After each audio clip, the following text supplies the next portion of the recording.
Здравствуйте, меня зовут Нателла Джумакулова. Я руководитель направления «Культура».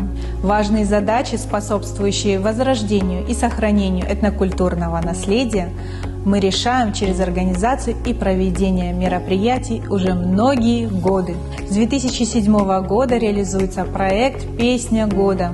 Он дает возможность для абазинских талантливых исполнителей проявить себя и получить народное признание. С 2014 года ежегодно привлекают большое количество гостей в праздник, посвященный Дню культуры народа Абаза. В этом году он сплотил рекордное количество свыше 3000 человек.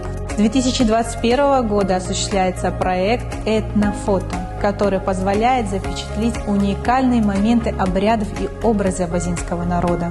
Созданы 3 документальных и художественный фильм «Три брата» на абазинском языке, 12 видеороликов о традициях и обычаях абазинского народа. Сейчас в реализации проект, посвященный популяризации национальных танцев, а также профессиональной аранжировке и студийной записи старинных мелодий и песен. Ключ к сохранению и развитию культуры народа в расширении аудитории и трансляции ее на более широкий уровень.